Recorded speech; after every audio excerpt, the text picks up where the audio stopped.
Have you ever bought something and then regretted it after the fact? Well, that's what today's video is about. This is the worst music gear purchases I've ever made. Now, honestly, this list was pretty challenging for me to come up with because for the most part, I'm pretty careful about the equipment that I buy, but these few pieces definitely left me with a feeling of buyer's remorse. So number one on the list is a vintage Harmony Archtop, rumored to be from the 1940s or 50s. Now, on paper, that's a really cool instrument, and it looks really nice in the shop as well. However, I bought it from a collectibles shop, not a music store or a place where basically I could actually touch and hold and try playing it before buying it. It was basically locked away, and in order to actually hold it in my hands, I had to purchase it, which cost me about 300 bucks or something. This was probably 2010 or so. And I think I was still in high school at the time. I just had like a little bit of money from a part-time job, and I saw this guitar and it was very unique and interesting. I basically had to have it.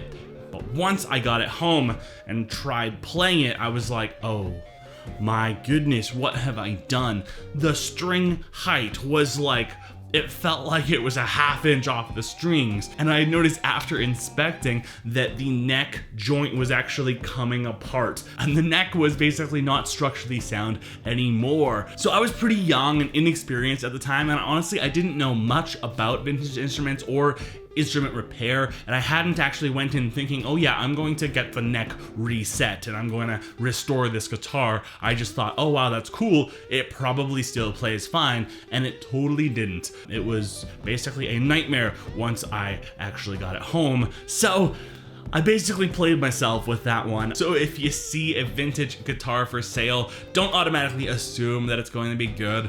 Either do a whole bunch of research to learn about the things to look out for, or bring someone who's qualified to take a look at it and tell you if it's actually a good purchase or not. But I would pretty much say, if it's too good to be true, probably is. All right, number two on my list, and this one pains me. I hate to say this.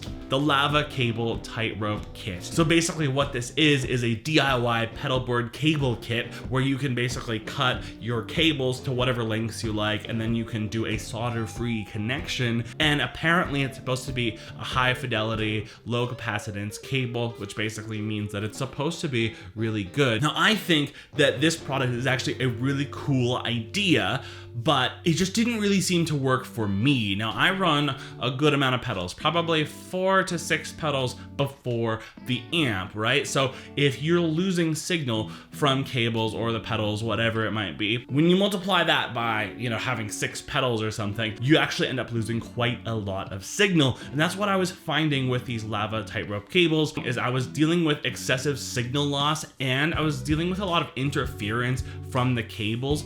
And ultimately it led me back to the Diodario Planet Waves basic patch cables that I had bought when I first started getting into pedals, which surprisingly have been really, really good. So basically there's nothing wrong with your basic standard issue patch cables from the music store. They're probably okay. All right, next up we've got a few amps. Number 3 on the list is the Bugera 1990 head. This is basically a JCM 900 clone with basically more gain on tap. And on paper, in theory, it's a really cool amp, but in practice, I found it was really unreliable. I had one fail on me, and that was really frustrating. Now, of course, this kind of thing's gonna happen. Amps go down, and usually you can get new tubes, and that can usually solve the problem. But here's where it went wrong for me. Mine was still under warranty, so I was like, okay, well, I'll just take it back to the store. They said that they got warranty, so I'll give it to them, and then they'll sort it out, right? I waited like 10 months to get my amp back. It was insane. Basically, I don't know what happened. They don't even know what happened. I brought it back to them. They shipped it to their supplier or something, and then somewhere along the way, it got lost. I have no idea what happened, right? 10 months after the fact, calling them over and over and over again. They finally replaced it. They gave me a new version, the Bugera 1990 Infinium. However, by that point, I had already kind of moved on, and I was like, yeah, whatever. I got my amp head from them, and then I went straight to Kijiji and sold it to some guy for 300 bucks. And who knows, it might still be working. It's tough to say. But basically, this whole experience left a pretty bad taste in my mouth. And initially, I was really stoked on the idea of Bugera amps being really affordable tube amps that, like, teenage players, young adult players that don't have a lot of money, they can get into, right? But when you factor in the quality control and the finicky kind of issues that I've dealt with personally, I was not happy with it, and I would not recommend buying a Bugera if you can afford to save up for a little bit longer and get something more reputable. All right, number 4 on my list is another Bugera amp. This one's the 333XL, another super cool, really great sounding 3-channel high gain amp with a lot of versatility, good clean, good mid gain, good high gain, a lot of fun. However, this one also was super finicky, and oftentimes, I'm not sure what the issue was, it would just cut out and die entirely, and then the power wouldn't go back on. So I'm not entirely sure what that is. I brought it back to a tech. He fiddled around with it. He got it working, got it back, was playing it for a few hours, and then it broke again. Brought it back to the tech. I think I went back and forth 2 or 3 times. And eventually I was just like, I don't want this anymore. But again, Bugera letting us down. It's unfortunate. Now, number 5 on the list, this is actually a legendary amp, is the Vox AC30. The one I got was the CC2, which is slightly different, and I got the Celestian Blue speakers with it. So again, on paper, really cool, really famous amp, and the Celestian Blue speakers have a lot of hype around them because apparently they're really, really good. Now, this amp was really good, and part of me does kind of regret parting with it. However, the issue with me and this amp was I was in a metalcore band at the time, and I think part of me didn't want to be in a metalcore band. That's why I was like, I'm gonna get an AC30 and, you know, play like mellow music. But basically that was the amp I started bringing to practices, and I did some recordings with it with the metalcore band, and it just didn't quite do the metalcore sound. Like, you couldn't quite get that thing to work, even though like we put different like overdrives and distortions in front of it and stuff. It just didn't quite do the trick. However, if you or anyone have run an AC30 with like a metal tone, let me know. I'm definitely interested to see or hear that. It's probably possible. I just couldn't get it to really work for me. I ended up actually trading that amp in because I was trying to sell it and nobody wanted it. It was really frustrating, but it was a nice amp. It was really good, really expensive. I actually bought new tubes for it and everything. It was like super good. But then I ended up trading the amp for this OR15. Now I think we're 11 years down the line now, and this thing has not let me down. It's been really, really solid. I think last year I had the power tubes go out on me and I replaced those because it's cathode biased.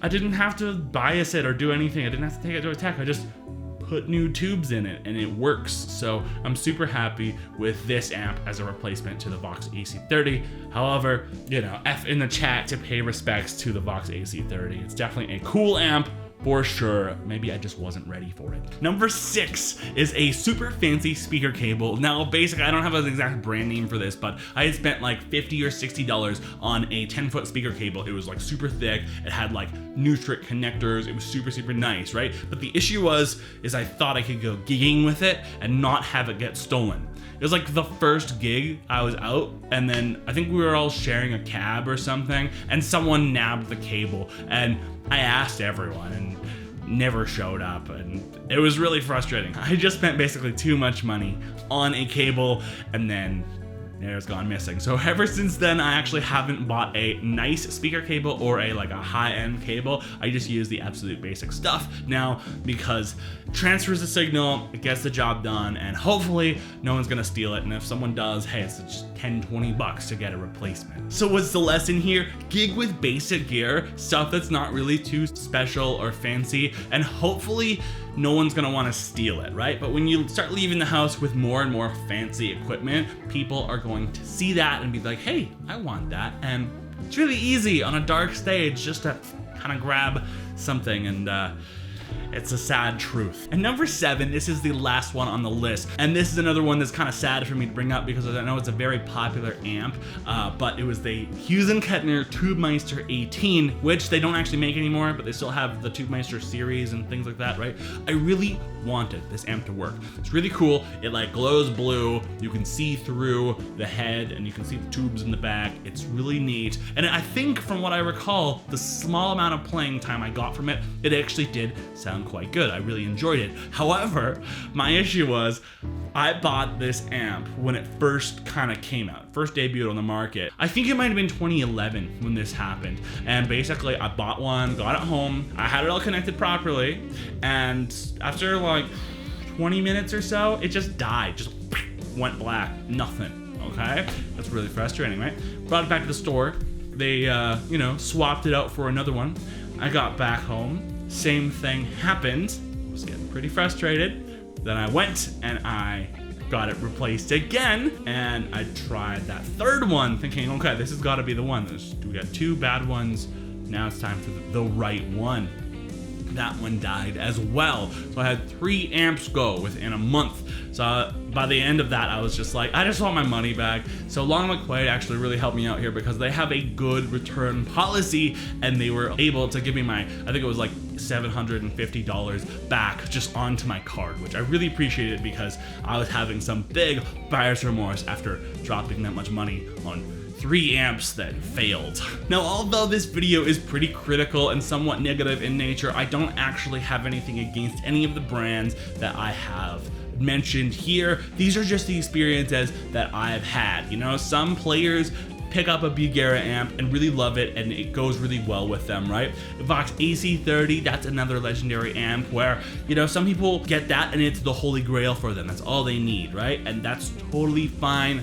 Just didn't work for me, right? So basically, when it comes to buying gear, I really encourage you to do your research, read reviews, watch videos about it, and wherever possible, shop at places that have good return policies. Of course, some smaller shops are not gonna have return policies, and that's just the nature of the beast. But personally, I'm only gonna be shopping at places that I feel really confident about. If a piece of gear doesn't quite work out for me, I wanna be able to return it when it's done. So anyways, that's all my gear nightmares of the worst music gear I've ever bought. I'm really curious to hear your gear stories in the comments below. If you wanna tell me about some music gear that you bought, or any equipment whatsoever that you bought thinking, oh, this is gonna be great, and it turns out that it just wasn't quite right for you, didn't quite work, right? So I'll be happy to hear from you in the comments below. And that's about all, so have a good rest of your week. Thanks so much, and I'll catch you later. I encourage you to subscribe to my channel. I'm trying to reach 1,000 subscribers this year, so if you can help me out with that, I greatly appreciate it. And I will see you next week with some